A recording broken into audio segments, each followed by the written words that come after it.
Dear student, have a nice day to all of you. मैं triple Khwaja basic concept इस power YouTube channel से आपसे मुखातिब हूँ।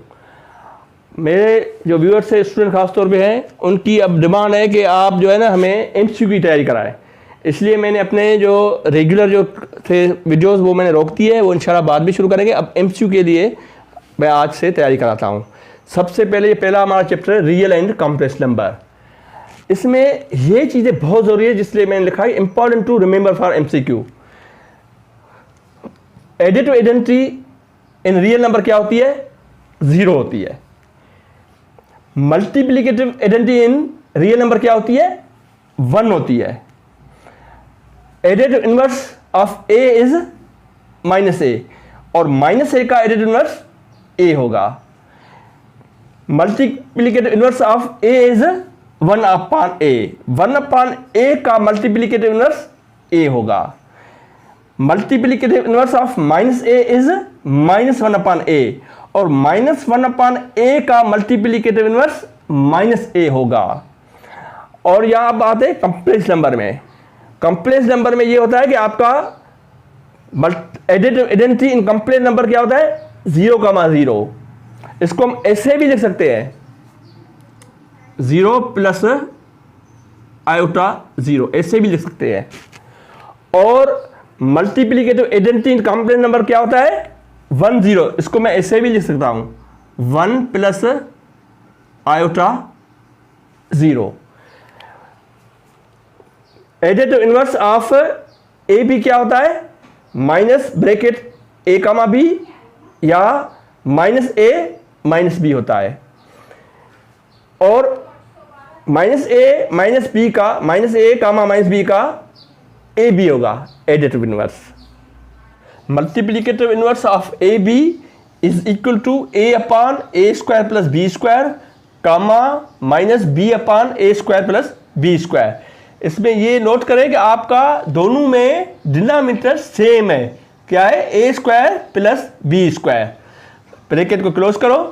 अब आते हैं कि आयोटा क्या है। आयोटा को हम 0,1 में लिख सकते हैं या रेडिकल में -1 ले सकते हैं। अगर हम इसको स्क्वायर करेंगे, आयोटा को स्क्वायर करेंगे, तो ये रेडिकल स्क्वायर में हट जाएगा, तो iota square is equal to -1। और ये a प्लस आयोटा b है, इसको हम a, b में भी लिख सकते हैं ब्रैकेट में बंद करके, या a माइनस आयोटा b है, इसको हम a, -b में लिखते हैं ब्रैकेट बंद करते हुए। इसको ऐसे लिख सकते हैं, इसको ऐसे भी लिख सकते हैं। अच्छा, इसके अलावा आपका आता है conjugate. Conjugate of a plus iota b होगा a माइनस आयोटा b, और a माइनस आयोटा b का कॉन्जुगेट होगा a प्लस आयोटा b। अच्छा, इसके अलावा अगर कोई पूछे कि a का कॉन्जुगेट क्या है, तो a का कॉन्जुगेट a ही होता है।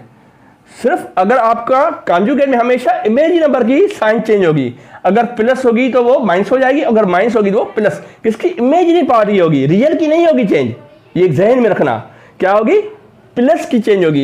यहाँ देखो a प्लस आयोटा b है, तो उसको कॉन्जुगेट क्या है? a को हम सेम रख रहे हैं रियल पार्ट को, और इमेजिनरी पार्ट को हम चेंज कर रहे हैं। और सिंबल ऑफ कॉन्जुगेट क्या होता है? ये होता है। मिसाल अपना z ये होता है, सपोज z है a प्लस आयोटा b। अब इसमें क्या है कि कॉम्प्लेक्स नंबर में 2 पार्ट होते हैं। एक होता है रियल पार्ट, इसको हम क्या लिखेंगे? Real part. और दूसरा ये है जिसपे आयोटा लगा हुआ है, इसको हम कहते हैं इमेजिनरी पार्ट। क्या कहते हैं हम? Imaginary part. तो आपका ये कॉन्जुगेट में जहन में रखना कि अगर a प्लस आयोटा b है, तो इसको हम a माइनस आयोटा b, सिर्फ इमेज पार्ट की साइन चेंज होगी। अगर यहाँ a माइनस आयोटा b है, तो कॉन्जुगेट में हम क्या करेंगे?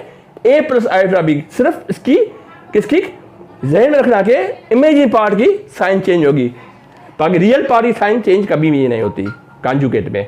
अच्छा, और कॉन्जुगेट का सिंबल क्या है? z को हम सिंपल z पार्ट लिखते हैं। अब इसका हम कॉन्जुगेट करेंगे तो क्या होगा? a माइनस आयोटा b हो जाएगा। z को हम z बाहर करके लिखें तो कॉन्जुगेट हो जाएगा। अब आप आते हैं मॉडुलस में। मॉडुलस का कॉमन नंबर क्या होता है? ये z आपका मिसाल z क्या है? a प्लस आयोटा b है, a प्लस आयोटा b है, तो इसको हम क्या लिखेंगे? रेडिकल a² प्लस b² लिखेंगे। इंपॉर्टेंट फार्मूला, इस पे देखो, ये फार्मूला पढ़ने से पहले हमें x और y एक्सिस को समझना पड़ेगा। अब हम पहले पार्ट को x कहते हैं, दूसरे को वाई कहते हैं। पहला पार्ट हमारा रियल होता है और दूसरा पार्ट हमारा इमेज होता है, कामा के बाद वो इमेज होता है। अब हम कैसे एडिशन वाला कैसे याद करेंगे, फर्स्ट में फर्स्ट हम ऐड करेंगे, यानी एक्स में हम एक्स ऐड करेंगे, और कामा के बाद सेकंड में सेकंड ऐड करेंगे, यानी वाई में हम वाई ऐड करेंगे। बिल्कुल सिंपल, ये आपको एडिशन फार्मूला समझ में आ गया होगा। फिर हम आते हैं सब्ट्रैक्शन फार्मूला। सब्ट्रैक्शन क्या होता है कि फर्स्ट में आप फर्स्ट से फर्स्ट माइनस करोगे, फर्स्ट से आप फर्स्ट माइनस करोगे, और सेकंड से सेकंड माइनस करोगे। ठीक है, ये भी आपको समझ में आ गया होगा। अब हम आते हैं मल्टीप्लिकेशन में। मल्टीप्लिकेशन में क्या होता है कि फर्स्ट को फर्स्ट से मल्टीप्लाई करो, यानी AC लिखो, और माइनस रूल में है, और सेकंड को सेकंड से मल्टीप्लाई करो। उसके बाद कामा, फिर आप क्या करोगे, मीन और एक्सट्रीम। जो दरमियान होता है उसको हम मीन कहते हैं, और जो आउटर होते हैं उसको हम एक्सट्रीम कहते हैं। तो आप भले पहले मीन लिखो बाद में एक्सट्रीम लिखो, या पहले एक्सट्रीम लिखो बाद में मीन लिखो, बात एक ही है। भले आप BC + AD लिखो या AD + BC लिखो, बात एक ही है। तो आपको मल्टीप्लिकेशन फार्मूला भी समझ में आ गया होगा। अब हम आते हैं डिवीजन पे। डिवीजन में क्या होता है कि पहले नीचे देख लो, दोनों में डिनोमिनेटर सेम है, और डिनोमिनेटर हमने नीचे से लिया है। इसको भी हमने स्क्वायर किया है C को, और D को भी हमने स्क्वायर किया, दोनों को ऐड किया है, C² + D² लिखा है। दोनों यहाँ ऊपर को आप नहीं ले रहे हैं, सिर्फ नीचे को, जो डिनोमिनेटर नीचे था हमने नीचे वाले ही लिए, C² + D²। अब ये AC कैसे आया, ये देखो, आप फर्स्ट को फर्स्ट से मल्टीप्लाई करो, और यहाँ मल्टीप्लिकेशन क्या था, माइनस था, और यहाँ प्लस देके सेकंड को सेकंड से मल्टीप्लाई करो। और फिर कामा के बाद क्या होगा, आप पहले क्या करोगे, ये होता है लीडिंग डायगोनल। हम मैट्रिक्स से पढ़ चुके हैं कि लीडिंग डायगोनल और non leading diagonal, leading diagonal और नॉन लीडिंग डायगोनल। पहले आप क्या लिखोगे, नॉन, ये है ना BC क्या है, नॉन लीडिंग डायगोनल। पहले आप क्रॉस पे जाओगे, लेकिन नॉन लीडिंग डायगोनल पे जाओगे, ये BC हो जाएगा, और माइनस करके ये जो AD, जिसको हम लीडिंग डायगोनल कहते हैं, तो ये माइनस करके AD आया। अब हम आते हैं स्प्लेन के बारे में। स्प्लेन में क्या होता है कि ये एक्स जो होता है यहाँ लेफ्ट पे, राइट पे पॉजिटिव होता है और लेफ्ट पे नेगेटिव होता है, और वाई ऊपर पॉजिटिव होता है और नीचे नेगेटिव होता है। अब क्या करेंगे, ये देखो नेगेटिव को हम एक्स नेगेटिव हम एक्स डैश भी लिख सकते हैं, और वाई जो नीचे है इसको हम -y लिखेंगे, या वाई हम डैश भी इसको लिख सकते हैं। इस पूरी जो अब हम यहाँ जो फिगर बने इसको ये जो प्लेन बनी हुई है, इसमें एक्सिस में जो होगा पॉइंट, उसको हम क्या कहेंगे, रियल। क्या कहेंगे, real axis. Axis is called real axis. और जो वाई होगा उसको हम क्या कहेंगे, वाई एक्सिस पे जो पॉइंट होगी, वाई एक्सिस इज कॉल्ड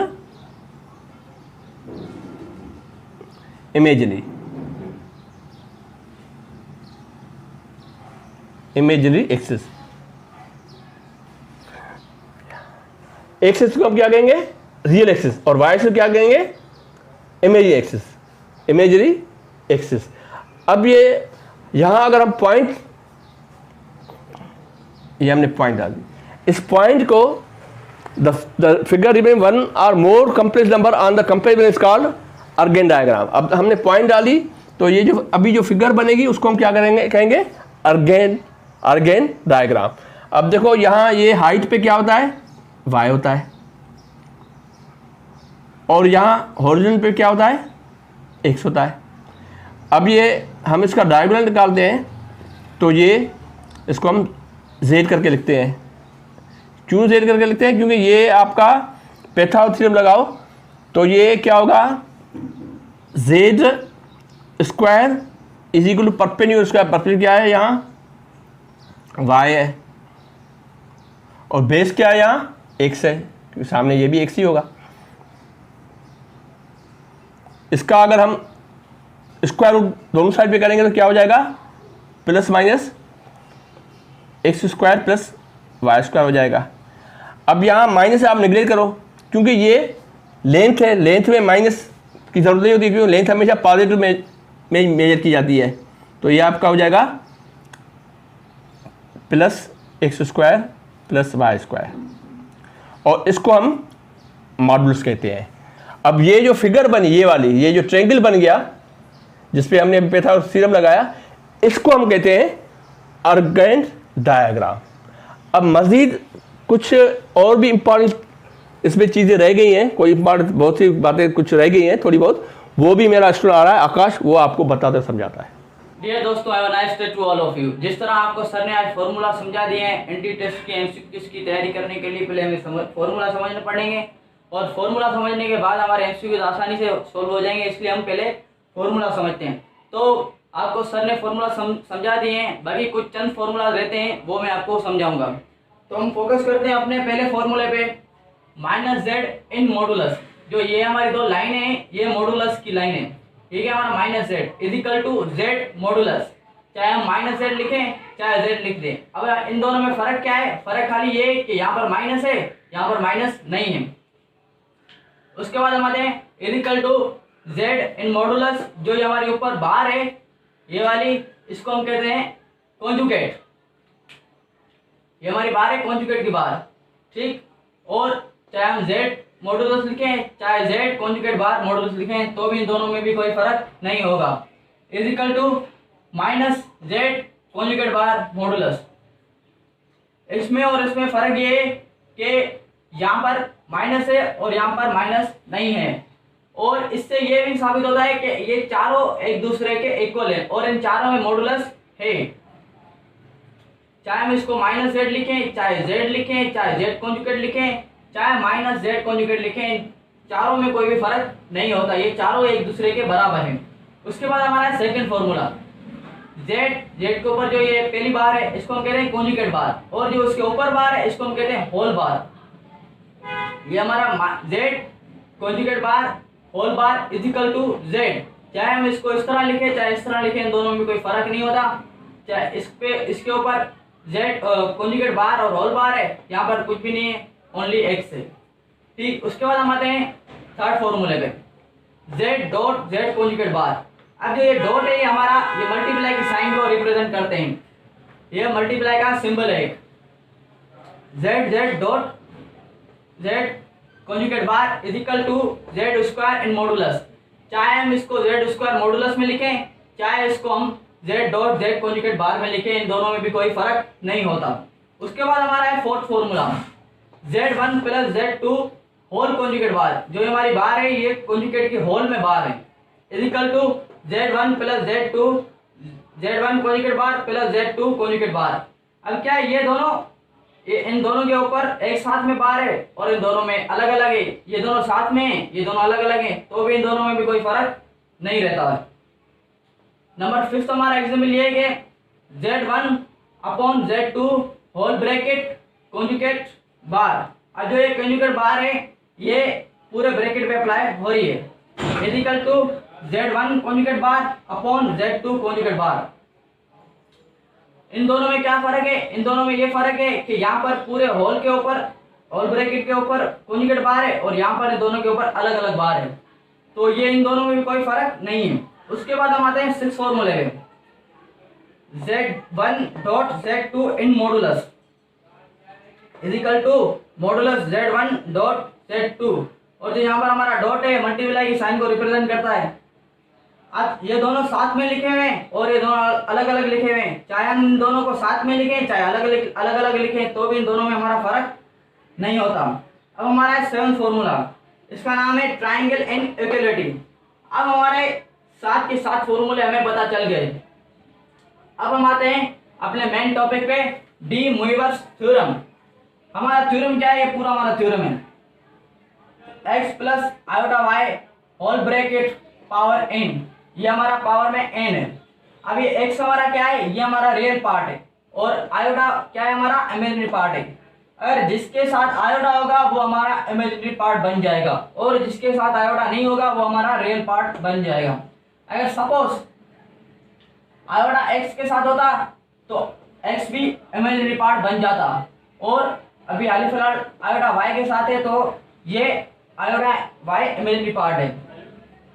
अगर जिसके साथ आयोटा नहीं होगा वो हमारा रियल पार्ट कहलाएगा। जिस तरह यहाँ पर x के साथ आयोटा नहीं है तो ये हमारा रियल पार्ट है और y के साथ आयोटा है तो ये हमारा इमेजिनरी पार्ट है। जब हम रियल पार्ट और इमेजिनरी पार्ट का कॉम्बिनेशन करेंगे तो हमारा क्या बनेगा? Complex number. अब हम आते हैं यहाँ पर x equal to r cos theta plus iota r sine theta. अब देखो x की जगह हमने लिख दिया आर कोस थीटा और y की जगह हमने लिख दिया r sine theta whole bracket power n। अब x की जगह आर कोस थीटा कैसे आया और y की जगह आर साइन थीटा कैसे आया, तो इसके लिए हम अब फोकस करेंगे यहाँ पर। देखो जो हमारा थीटा के अपोजिट साइड है, जो सामने वाली साइड है, इसको हम कहते हैं परपेंडिकुलर, और जो थीटा के साथ वाली साइड है इसको हम कहते हैं बेस। जो राइट एंगल के जो सामने वाली साइड है इसको हम कहते हैं हाइपोटेन्यूस, ठीक। और हाइपोटेन्यूस और जो ये वाली हमारी पॉइंट है इसको हम कहते हैं ओरिजिन पॉइंट। अब आप कहेंगे ये हाइपोटेन्यूस है तो हमने यहाँ पर आर क्यों लिखा है। देखो किसी भी सर्किल का जो सेंटर होता है उस सेंटर को अगर हम ओरिजिन पॉइंट पर लेके आएंगे तो जो ये हमारा हाइपोटेन्यूस है वो रेडियस भी उसको हम कह सकते हैं, और रेडियस को हम आर से भी प्रेजेंट करते हैं। ये हमारा प्रॉब्लम सोल्व हो गया। अब हम आते हैं यहाँ पर, जिस तरह हम सबको पता है कि cos theta is equal to base upon hypotenuse, ठीक। अब बेस हमारा क्या है यहाँ पर x और हाइपोटेन्यूस हमारा क्या है यहाँ पर r, ठीक। तो ये हमारा क्या बन गया x अपॉन r। जब हमने इसको सोल्व किया तो हमारा क्या बन गया x is equal to r cos theta. अब हम आते हैं यहाँ पर, ये क्या है हमारा sine theta is equal to perpendicular upon hypotenuse, ये तो हमें पता है। अब परपेंडिकुलर हमारा क्या है y, हाइपोटेन्यूस हमारा क्या है r, तो हम यहाँ पर क्या लिख देंगे y अपॉन r। जब हमने इसको सोल्व किया तो हमारे पास आंसर क्या आएगा y is equal to r sine theta. जिस तरह हमारे पास एक प्रॉब्लम थी कि x की जगह पर r कोस थीटा कैसे आया और y की जगह पर r साइन थीटा कैसे आया। ये देखें x is equal to r cos theta तो यहाँ पर आ गया r cos theta, y is equal to r sine theta तो हमारे पास यहाँ पर आ गया साइन थीटा, ठीक। अभी हो गया सोल्व। देखें अब हम ब्रैकेट को करेंगे ओपन। ब्रैकेट को ओपन करने के बाद जो हमारा n है वो यहाँ पर पावर में, तो r के साथ n आ जाएगा पावर में, और जो ये n यहाँ पर पावर में है, जब ब्रैकेट ओपन करेंगे तो ये n कोस के साथ एंगल की सूरत में रिप्रेजेंट होगा, पावर की सूरत में इस्तेमाल नहीं होगा, एंगल की सूरत में इस्तेमाल होगा। प्लस फिर वापसी r आ रहा है, r के साथ ये पावर में n इस्तेमाल होगा, आयोटा आयोटा का आयोटा ही रहेगा। उसके बाद आ रहा है साइन थीटा, साइन जो n है ये साइन के साथ एंगल के रूप में, एंगल की सूरत में पेश होगा, तो ये क्या बनेगा साइन n थीटा। अब हम आते हैं यहाँ पे, देखो x plus iota y whole bracket power n is equal to r power n cos n theta plus r power n iota sine n theta. अब वेयर, अब r हमारा क्या पर ये क्या है r is equal to radical bracket x square plus y square, मतलब यहाँ पर r की जगह पर हम इसको भी लिख सकते हैं क्योंकि ये दोनों एक दूसरे के इक्वल हैं, ठीक।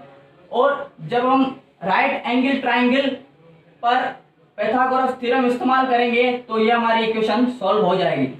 उसके बाद हम आते हैं यहाँ पर theta is equal to tan inverse y upon x, मतलब थीटा की जगह पर भी हम tan inverse y upon x लिख सकते हैं क्योंकि इन दोनों में कोई फर्क नहीं है, ये दोनों एक दूसरे के इक्वल हैं। अब ये कैसे प्रूव होगा theta is equal to tan inverse y upon x, इसको हम प्रूव करेंगे। देखो टेन परपेंडिकुलर अपॉन बेस है, परपेंडिकुलर हमारा क्या है y, बेस हमारा क्या है x, तो ये हमारा क्या बन गया y अपॉन x। अब देखो टेंजेंट यहाँ पर, अब टेंजेंट को टेन को अगर हम राइट साइड पर शिफ्ट करेंगे तो थीटा हमारा वहीं का वहीं रहेगा, क्यों, क्योंकि हमें थीटा फाइंड करना है इसलिए।